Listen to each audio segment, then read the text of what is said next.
Good evening, everyone. I'd like to call to order this session of the Tacoma Park City Council. Will the clerk please call the vote? Mayor Stewart, Here.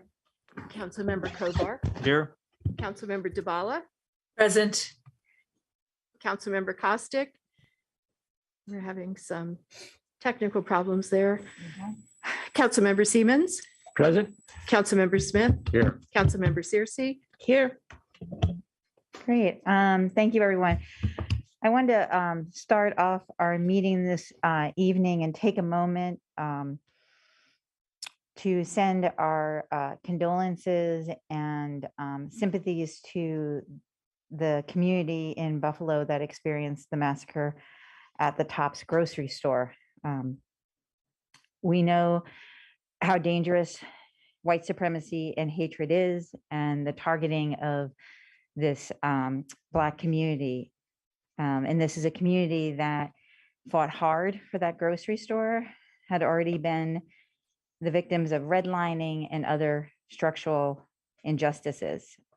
So I just wanted to take a moment this evening before we begin to send our condolences and to condemn the hatred and white supremacy that led to the killings.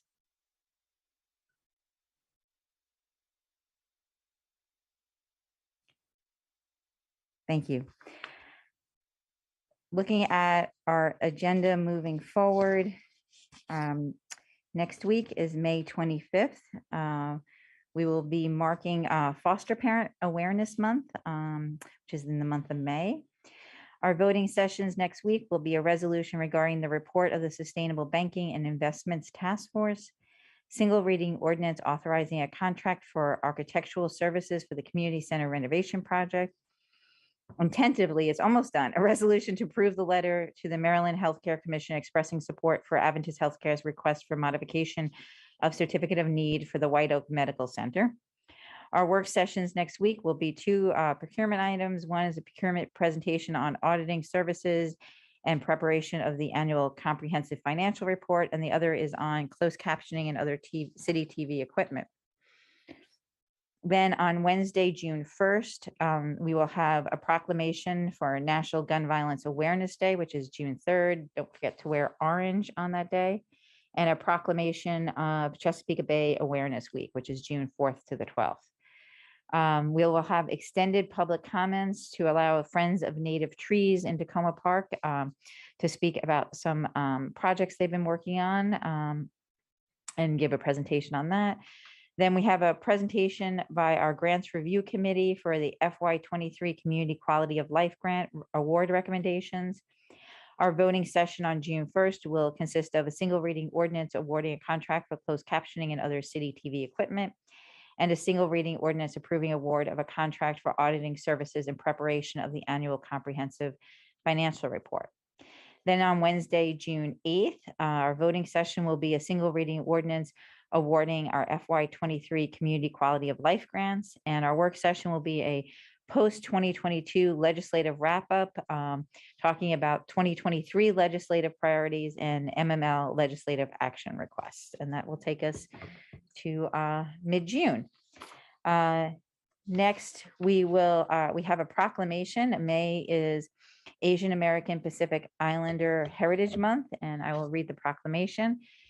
Whereas the month of May is Asian Pacific American Heritage Month, established by a joint congressional resolution in 1978, the first 10 days of May were chosen to commemorate the immigration of the first Japanese to the United States on May 7th, 1843, and to mark the anniversary of the completion of the Transcontinental Railroad on May 10th, 1869.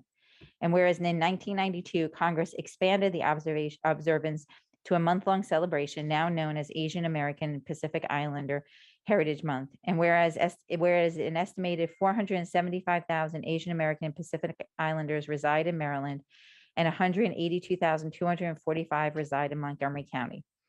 And whereas Tacoma Park recognizes the innumerable contributions, vibrant cultures, and rich heritage of Asian Americans and Pacific Islanders, and despite the strength and successes of Asian Americans and Pacific Islanders, there has been a staggering rise in bullying, discrimination, hate crimes against the AAPI community during the COVID-19 pandemic.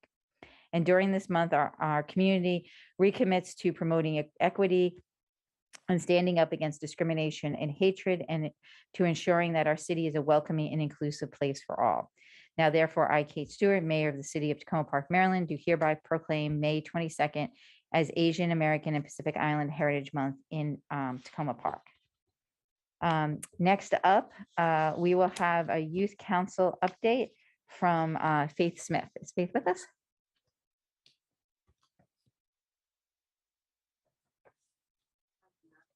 Okay, if she pops in, let me know and we will get her up there. Then we will start public comments on voting items. This evening, our first voting item is the second reading ordinance. Oops, wait a second, sorry. Ordinance adopting the FY 2023 tax rate. If anybody has any questions, comments in the auditorium on the tax rate, stormwater budget, or FY 23 budget overall, you can speak now.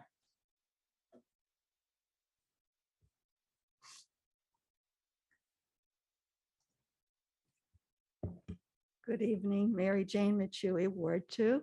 I would like to thank the people who voted to keep the property tax rate stable. It's not enough for us low-income people, but it's a step in the right direction. And I got my checks from the city back 1,000. Sorry, I got my eyes dilated earlier today, so it's $1,000 something. And I got something from the county, over $3,000 check. So thank you. And that was mostly through the help of Rose from State Delegate Charkoudian's office. And she is a very, very conscientious person. And she has helped me. But there are other people I know. I have neighbors and friends who really have a difficult time. They find these applications very complicated. And I don't see why they're so complicated. I mean, it seems like the state should know how much you make. And this is the one I'm talking about, the one, I'm sorry, I'm digressing. You may have to make less than 60,000 a year. Everybody lives in the house. And it's difficult. That the state should know that. You shouldn't have to beg, I mean, for all this money back, and it's complicated and as all get out. But anyways, thank you for the checks. I appreciate that. And again, my two greatest begs here are for housing, supportive long-term housing for people with disabilities that affect our brains. It's good that you're having these mobile crisis vans, but in 2 days, if people are out back wandering the streets, it needs to be more permanent. And also, I really think the city should have taken the money and should still take the money from the COVID relief to give reparations to our Black citizens here who were born here. Thank you very much. Have a good evening. Thank you, Ms. Michui. Anyone else on public comments here in the auditorium regarding the budget or stormwater budget or tax rate? Our next item is a single reading ordinance authorizing the city manager to use $250,000 from the multifamily housing rehabilitation project in ARPA to support the renovation of Hillwood Manor Apartments at 1100 Linden Avenue. Any public comments on that? Can I go back to stormwater?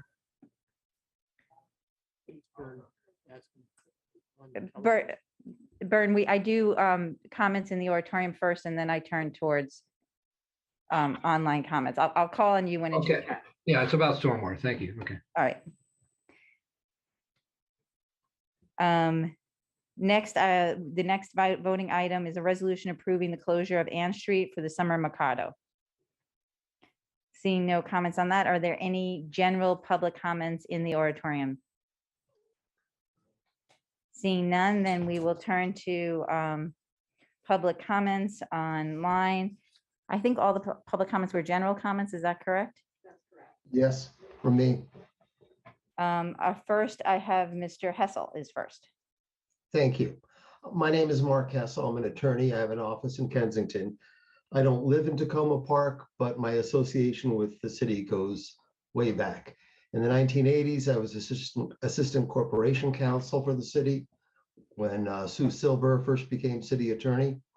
And more recently, I represented a group of landlords in the city about 15 years ago, the last time the city was addressing rent control.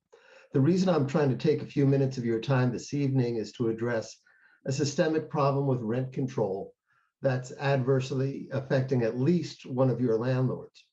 For as long as I can remember, there's been a process in the rent control ordinance. It used to be called a hardship petition. Now it's called a fair return petition. Those processes were intended to balance the benefits and the burdens on landlords and tenants. And the landlord's right to apply for now a fair return petition is explicitly set out in the statute. Unfortunately, client of mine submitted a petition earlier this year, and without even ruling on it substantively, the petition was returned to him because he was told that the city didn't have a rent analyst available to review it, so they're just going to return it. My client was assured that the problem would be taken care of promptly, but we're at least 3 months beyond that now, and it hasn't been taken care of. I wrote to the mayor last month, and I still don't have a substantive response.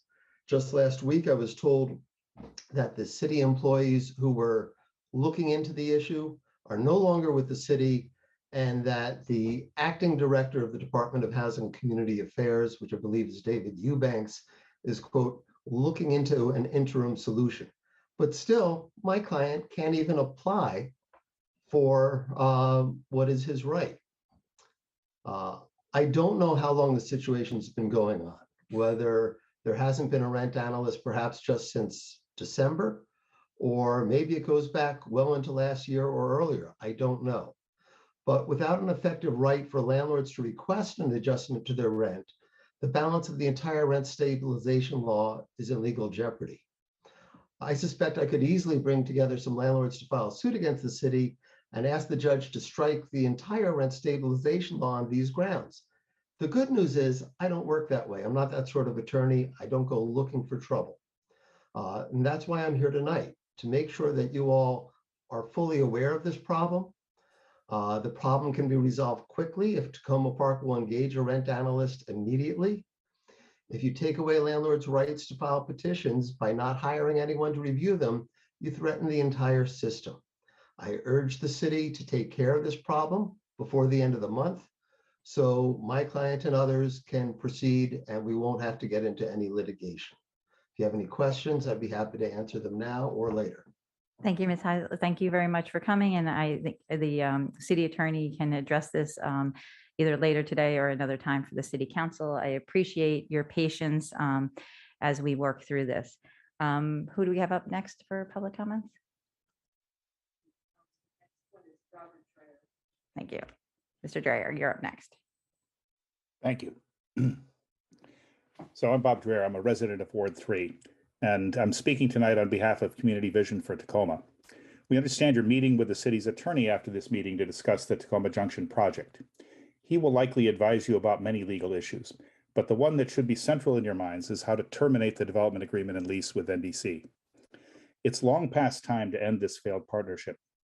NDC has insisted on pursuing a design that is massively oversized and depends on an obviously unsafe lay-by for deliveries. Its design was rejected by the State Highway Administration and the Montgomery County Planning Board. This council also rejected NDC's plan, noting multiple problems ranging from a lack of appropriate public space to stormwater concerns, in addition to the unsafe lay-by. There's no reason to think that NDC can salvage this proposal. It could do so only by redesigning the project to provide on-site delivery. But that would mean downsizing the building, and NDC has said repeatedly that only a building of this size will make the profit it seeks. In any event, NDC has shown itself to be a terrible partner for Tacoma Park. It ignored the design goals set by the City Council for public gathering space and other amenities. It attempted illegally to evict the co-op from the parking lot in direct violation of the development agreement and ground lease. And the situation in the junction has changed dramatically since this project was initiated. The junction now has multiple thriving small businesses and will soon have more. Those businesses depend on the parking provided by the city lot for their continued success. And the city lot has become a public gathering space for festivals and street fairs, providing an amenity for the whole city. We don't need a mega development to spark the revival of the junction.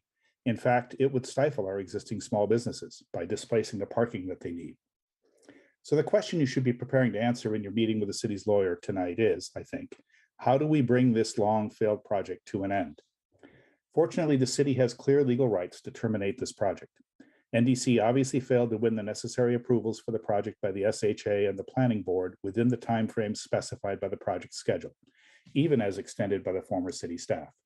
NDC also failed to win timely approval by the city council as required by the development agreement.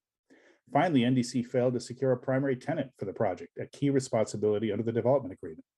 It was required to do so by July 2018. Almost 4 years later, NDC still has no tenant, much less an anchor tenant. These failures constitute defaults under the development agreement, giving the city the unilateral right to terminate the agreement and the ground lease.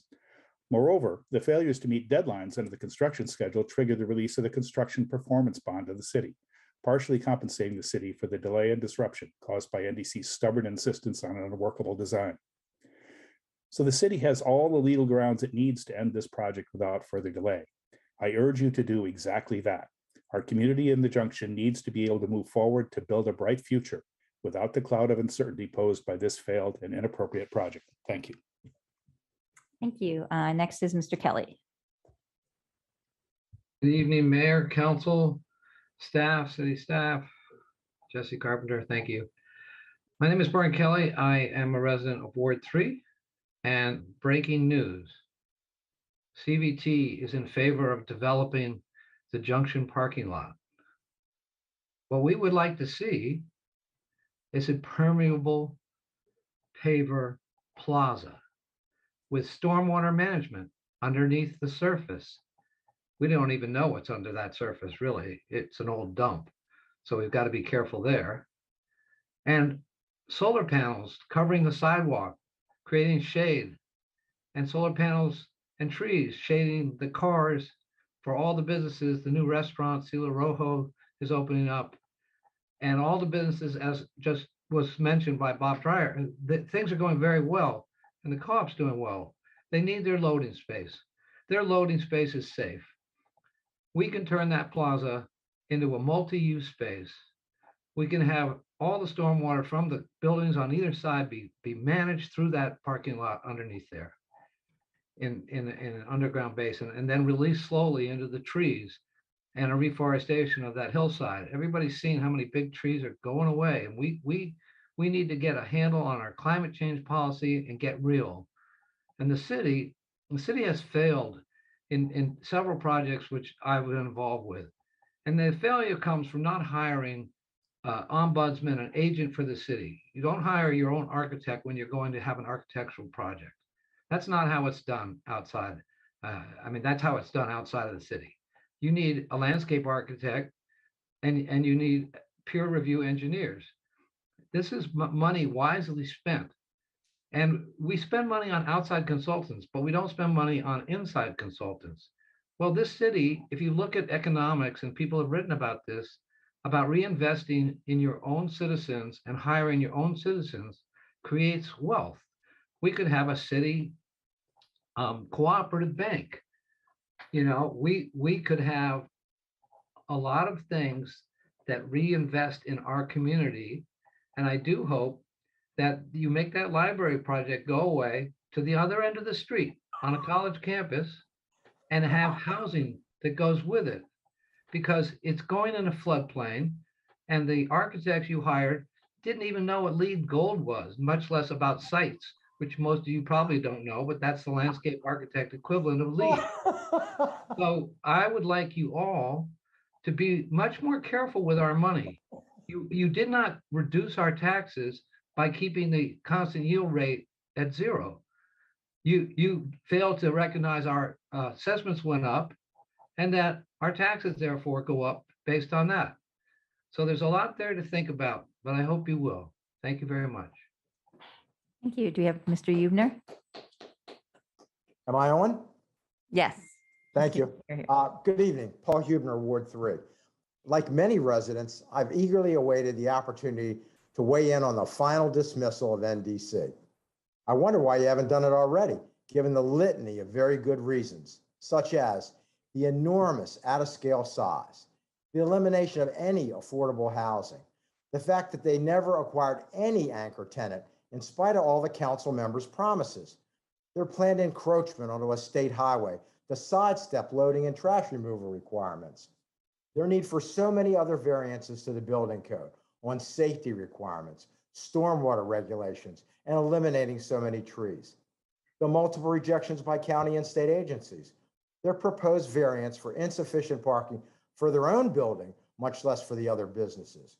When they needed to file for permits as a remodel so as to meet the outmoded stormwater requirements of 50% instead of the current requirements, even when it's clear that they are building a totally new structure. Their effective elimination of the city-required public space into multiple small areas, counting even tree stands. The $5 million giveaway over 50 years, in addition to the giveaway of our public land for private profit.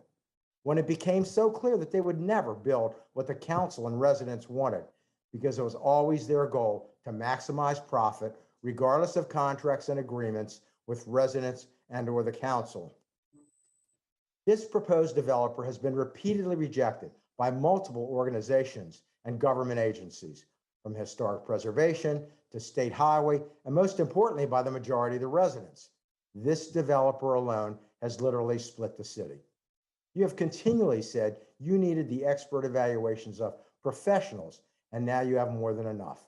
NDC has failed for more than 7 years to produce any workable development that will pass county, state, or city council requirements. If all of this were not enough, NDC has been continuously disrespectful to the residents and even the council. Through all of the above and by renting the very lot we own to the co-op, who allows free parking for all residents and businesses alike, we can no longer allow control of our publicly purchased land to be controlled by this rapacious developer for the next 99 years or even a day. Dump NDC, rent the lot to the co-op, and serve the local businesses and residents. Enough is enough. It's not just the lay-by. It's not just the development. It's the developer. And it's time for you to dump NDC. Thank you. Thank you. I think those are all the public comments for this evening. Has Faith joined us? All right, we will turn it over to our youth council now. Hello. Hi, Faith. Good evening. How are you? Good. You can start whenever you're ready. Okay, I will start. Good evening, everyone. Good evening, council members and Mayor Stewart. Since last time I spoke, the youth council was still deliberating whether we should put on a voter registration event for members of our community. Since then, we eventually came together and we agreed that we should do it.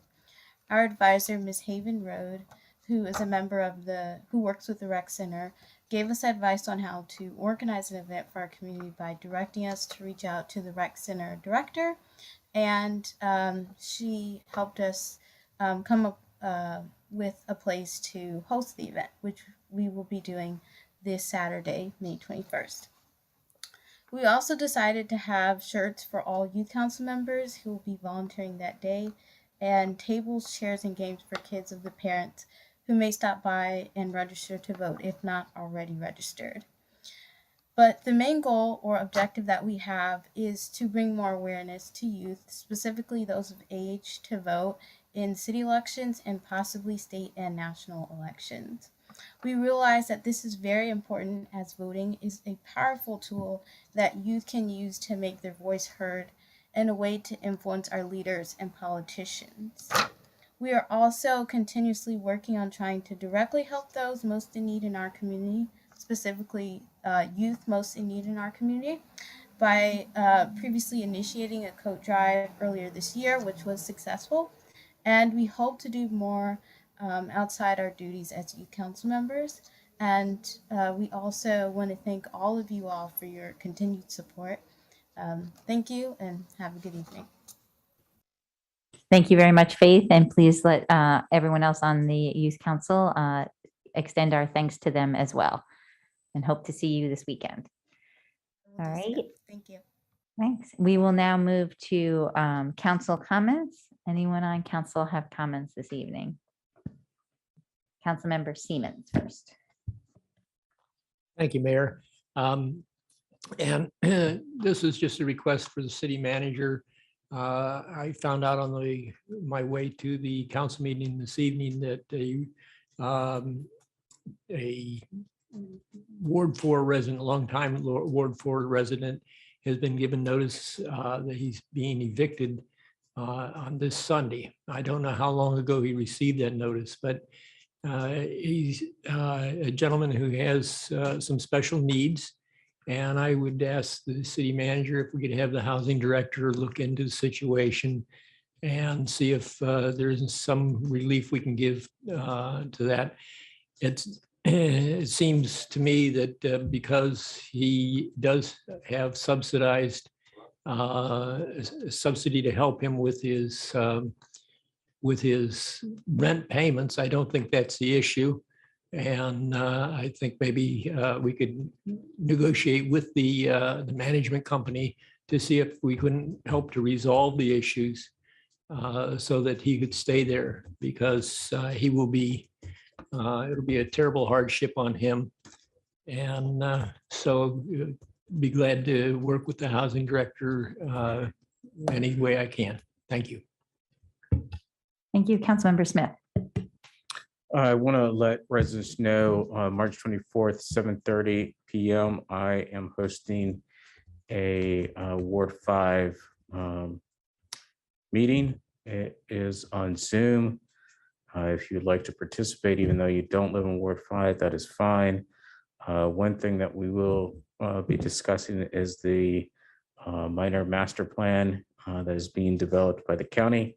So please reach out to me if you have any interest in attending the webinar, 7:30, that's March 24th. Thank you. Councilwoman Searcy. Good evening, everyone. So this weekend, I had an opportunity to help to distribute food at Hampshire Towers. I was joined by Delegate Janelle Wilkins. And so I just want to thank the residents at Hampshire Towers, Doris Durante and others that have been consistently working with Small Things Matter, especially special thanks to Small Things Matter to deliver food to those in need at Hampshire Towers. So that's the only announcement I have tonight. Thank you. Councilmember Kovar. Thank you. I'd like to say, first, I'm glad the mayor mentioned that was regrettable that she had to, the shooting in Buffalo.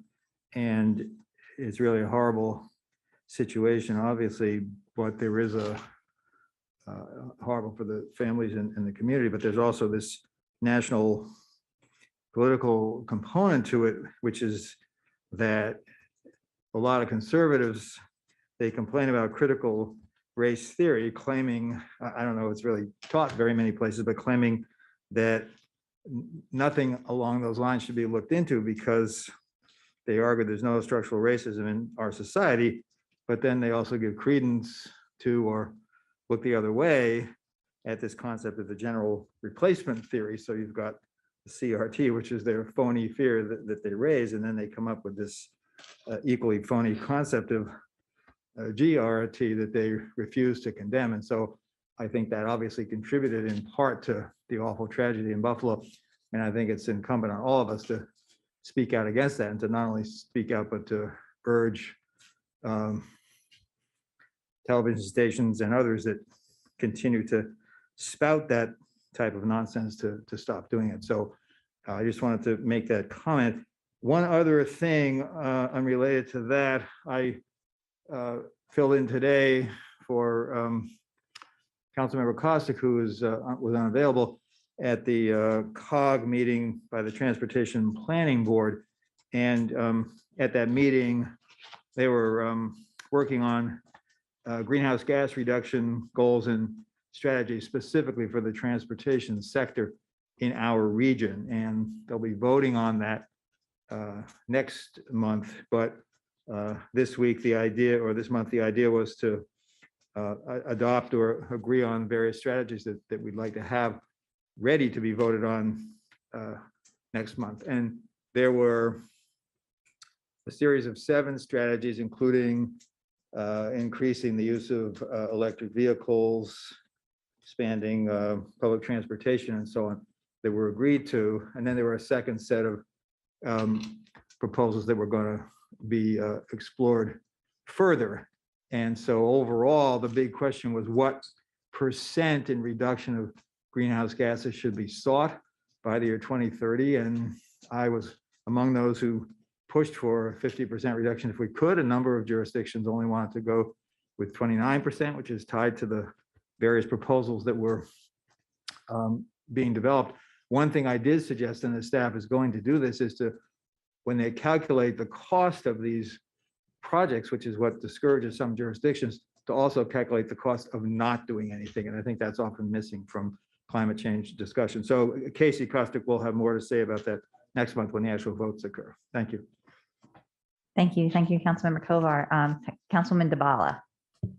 Yes, hi. Thank you, City TV, for making this possible. Just what Councilmember Smith's comments reminded me that Long Branch Sligo neighborhood, we're going to have a meeting on June 14th on the same topic, on the minor master plan for the Adventist area. So I guess if you miss the first one, you can come come to the Long Branch one. But I'll have information on that in my newsletter in the next couple of weeks. Thank you. Thank you. Do we have Councilman Kostick now? Would you like to say anything or? She is on the phone, so you should just invite her to Okay. say whether. Can you hear me? Yes, we can. Councilwoman Kostick, do you have any Hey. comments this evening? I do. Thank you. And I hope my connection's okay. I'm on the train right now, and I want to give a big thank you to IT Director Blazek for helping make it possible for me to be here tonight, helping me with a hotspot and some other things. I'm headed down to a conference in North Carolina called Welcoming Interactive, where I'm hoping to learn a little bit more about how we could build a more welcoming community for immigrants and refugees. And I will bring back some of the things that I learned. I'm looking forward to reporting on that. I also attended a meeting this morning with the National League of Cities focused on city infrastructure partnership and the bipartisan infrastructure law and ways to collaborate to be able to better build our infrastructure. So it was really interesting discussions about opportunities there, and I'll also be looking forward to sharing that as well. And then finally, I just want to thank Councilmember Kovar for his participation in the TPB meeting today and representing the city on our climate change mitigation goals. Thank you very much. Great. Thank you very much. And I think my only comment tonight is, and I know the city manager knows this because we've been communicating about it, but the question that Mr. Heisel has raised, I know you are addressing it and can brief council more on those issues and at a later date. So thank you. Moving on now, we will go into our voting session. The first one is our second reading ordinance adopting FY 2023 tax rate. I don't believe there's been any changes since our first reading. I just checking we're good. Would someone like to move the ordinance? Councilman DeBala moved, Councilman Searcy second, and no, that's next. I got it. It's okay. Any comments? Okay, seeing none, since this is second reading ordinance, I'll ask the clerk to call the vote. Councilmember Kovar, No. Councilmember DeBala, Yes. Councilmember Kostick, Councilmember Siemens, Aye. Councilmember Smith, No. Councilmember Searcy, and Councilmember Kostick, was that a yes? It was, yeah, thank you. Thank you. And Councilmember Searcy, aye. Mayor Stewart. Yes. All right, now we will vote to convene to the Stormwater Management Board. Would someone like to move a motion to do so? Councilmember Siemens moved. Do I have a second? Councilman Searcy, second. All those in favor, please say aye. Aye. Any opposed? Any abstaining? All right, we are the Stormwater Board. Next, we have the second reading ordinance adopting the FY 2023 Stormwater Management Budget. Would someone like to move that?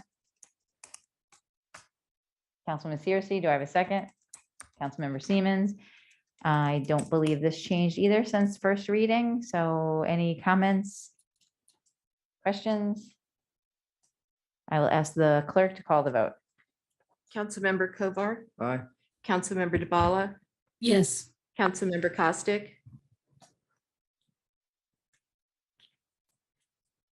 Councilmember Siemens, Aye. Councilmember Smith, Yes. Councilmember Searcy, Aye. Mayor Stewart. Yes. All right, now. And we that have was a yes for me as well. Next, with the second reading ordinance adopting the FY 2023 budget. Would someone like to move this? Councilman Searcy, do I have a second? Councilmember Siemens. I believe this has not changed since the first reading. Any comments or questions? Seeing none, will the clerk call the vote? Yeah, do the vote. Councilmember Kovar, No. Councilmember DeBala, Yes. Councilmember Costick, Yes. Councilmember Siemens, Aye. Councilmember Smith, No. Councilmember Searcy, Mayor Stewart. Yes. All right, we passed our FY 2023 budget. I just want to take this moment to say thank you to the city staff and congratulations to the city manager on his very first budget for the city. Congratulations. Next, we have the single reading ordinance authorizing the city manager to use $250,000 from the multifamily housing rehabilitation project in ARPA to support the renovation of Hillwood Manor Apartments at 1100 Linden Avenue. I'll turn it over to the city manager for any comments or anything on this one. This is just amending the direction that council provided me a couple meetings ago, and using ARPA funding. So this is amending the ordinance that you adopted in November to use ARPA funding versus using the Housing Reserve Fund. Great, thank you so much. Councilman Searcy, would you like to say anything on this?